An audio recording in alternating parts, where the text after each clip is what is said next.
Hey everyone! In light of recent events and the sheer speed with which our institutions are collapsing in the face of MAGA's authoritarian onslaught, I thought it would be interesting to talk about the powers of the US president, the many ways they have expanded over the years, the incentives driving their growth, why this is a very bad thing, and just what can be done about it. Article 2 of the Constitution creates the office of the president. It explicitly states that the executive power shall be vested in the President of the United States of America, without defining what executive power actually means. Throughout the years, this one clause has been very broadly interpreted. In modern practice, the president acts as the de facto head of almost all federal agencies, giving him, and I will use this pronoun since we have yet to join the civilized world by electing a female head of state, giving him unparalleled power to shape policy via executive orders, presidential memoranda, and general guidance that direct executive agencies to behave in the way he sees fit. In the beginning of our republic, the government was small, and these tools were almost never used. This all changed with the massive emergencies of the two world wars and the Great Depression in the early 20th century. Presidents of this era, particularly FDR, acted with unilateral authority delegated to them by Congress. Industry was realigned to feed the insatiable hunger of the Allied war machine. Agencies were created, including the Securities and Exchange Commission, SEC, the Federal Deposit Insurance Corporation, FDIC, and the National Labor Relations Board, NLRB. By the time World War II ended, the U.S. government had been transformed. The president was now in charge of a vast apparatus of agencies tasked with performing a wide variety of tasks. While the two war acts that granted FDR his powers expired after the war ended, power, once given, is very difficult to take back. Subsequent U.S. presidents have acted to expand their authority, to enact the campaign promises that got them elected, without pesky compromises with other co-equal branches. This became even more prominent since the 1970s, when Congress first started to become dysfunctional under the influence of Newt Gingrich. Nowadays, the Senate and the House can't even agree on passing a budget. Something that used to be a routine bureaucratic procedure has now turned into an annual game of brinksmanship and conflict. Presidents in the late 20th and the early 21st centuries have used this congressional gridlock to their advantage. Because senators and representatives were busy scoring political points instead of passing laws, presidents were, and still are, incentivized to rule by fiat to achieve goals that at least half of the voting public supports. The same impotence that prevents Congress from passing laws also prevents them from effectively checking the power of the president. Due to this dysfunction, political norms have realigned over time. The two major parties in Congress have come to view the president as their leader instead of a co-equal partner in government. Senators and representatives have increasingly come to view their jobs as supporting the agenda of the president instead of representing their own constituents. One of the ways the political norms have realigned is the way the federal budget is created. The 1921 Budget Act created the legal framework for the president to submit a detailed budget to Congress. Before this, Congress did not consult the president on passing the budget due to the much smaller size of the federal government. Over the decades since, this non-binding suggestion from the president has become a powerful directive from a single person to lesser members of his party. Under Trump, the authority has become absolute, with the president choosing to completely defund agencies on his own without prior or post-approval from Congress. Another way presidents have extended their power is through flexing their commander-in-chief privileges. The 1973 War Powers Resolution requires the president to consult Congress, notify it within 48 hours of deploying forces, and withdraw them after 60 to 90 days without authorization. However, many presidents have flouted its provisions. Ford, Reagan, H.W. Bush, Clinton, Obama, and Trump have all skirted or outright defied its provisions in various incidents. This became even more prominent after September 11 terrorist attacks. Congress gave President Bush an authorization for use of military force, which has been used to justify detentions, enhanced interrogation techniques, and habeas corpus violations at Guantanamo Bay. Presidents have exercised unchecked power to order military engagements and defy Congress ever since. Presidents have also taken liberties with the "take care that the laws be faithfully executed" clause of Article 2. They have interpreted this sentence as authority to adjust enforcement priorities for laws that Congress has passed. Obama used this loose reading of the Constitution to pass the EPA's Clean Power Plan that curbed carbon emissions from power plants. This was never part of the original Clean Air Act of 1970 and was viewed as executive overreach. Obama stretched his executive authority on the implementation and enforcement of DACA, net neutrality, and healthcare subsidies expansion. This use of unilateral authority should have been corrected by a Congress jealous to safeguard its own power. But our senators and representatives no longer draw power from their constituents. Their power lies in loyalty to their party apparatus that gets them elected through super PACs and logistical support. For this reason, the party of the president never acts to check his abuses of power. It would be politically suicidal for a member of Congress to publicly oppose the will of their party elite. Over the course of American history, presidents have used military and economic emergencies to seize and hold more and more personal power. As the federal government ballooned in size, so did the influence of the man in charge, POTUS. In recent decades, the Imperial Presidency was born on the back of congressional dysfunction. As society and our elected representatives in the Senate and House became more polarized and divided, it fell to the president to actually rule. Laws that were able to pass through the gridlock were vague, leaving large areas for executive interpretation.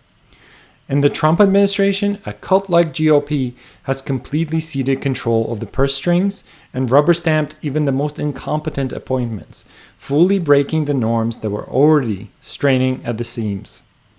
The vast powers of the president today were never intended by the founding fathers. Many of the framers actually argued against concentrating power in a single person. The relatively weak outlines of presidential power in the Constitution, along with the threat of impeachment, was a compromise between factions that favored a strong leader and ones that feared the rise of another tyrant.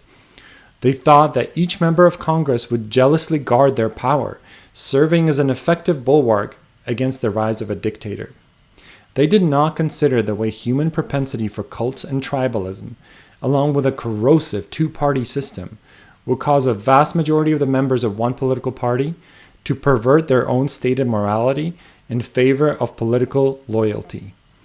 They also could not have predicted just how large the administrative state would become and how enormous of a lever of power that handed into the ambitious claws of a single person.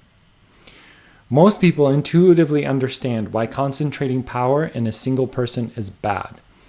However, there is a growing population of US citizens that yearns for a constitutional monarchy. Conservative influencers have been more and more open in the last few years about their desire for a dictatorship. Our vice president has admitted to being influenced by the neo-reactionary Curtis Yarvin, who has called to replace our form of government with a single national CEO. Public opinion is turning against democracy, putting even more fuel into the engine of presidential overreach. One convenient way to think of government systems is by imagining a gauge that displays how well represented a person is in their government. On one side, there's a pure Greek-style democracy where each person can participate directly in the lawmaking process. This is impractical and unwieldy in large modern societies. Shift the gauge a little bit and you get a representative democracy, where a group of people has an official that can exercise power on their behalf. The size of the group determines just how representative a democracy is. The smaller the group, the better representative the society is as a whole. In our democracy, a federal senator from California represents 40 million people.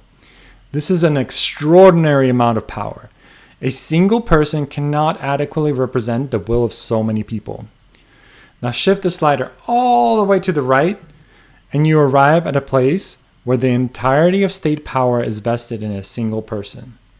This is called a monarchy, dictatorships, or autocracy. This form of government has been dominant throughout human history due to the way it functions. Once established, a monarch is almost impossible to dislodge. It is in the interests of every person in the dictatorial hierarchy to maintain the status quo. Wealth in the form of taxes and power in the form of intimidation and selective enforcement cascades down from the person at the top. The dictator is showered the most, the oligarch second, the lieutenants next, and so on. The last remaining trickles fall on the brow of the foot soldiers of the regime, while the regular people simply get sucked dry.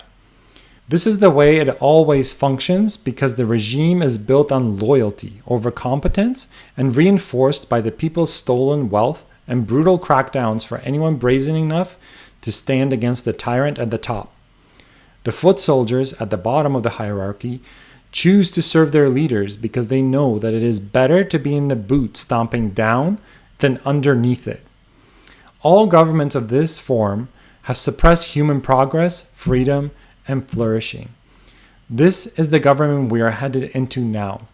It is antithetical to every sacrifice that Americans have made over the centuries. So what kinds of changes can we make to prevent our descent into autocracy? First and foremost, let's acknowledge that both parties have contributed to the growth of presidential power. However, it is only the GOP that has fully embraced authoritarianism and a cult of personality. For this reason, only the Democrats can make changes impactful enough to undo this trend. If we have fair elections in 2028, the Democrats must run on a platform of restoring democracy in the United States.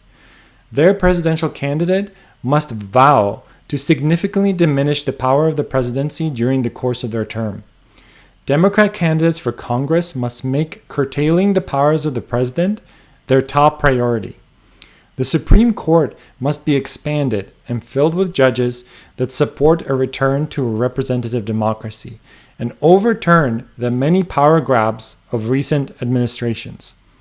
The presidential immunity ruling, most of all, has to fall.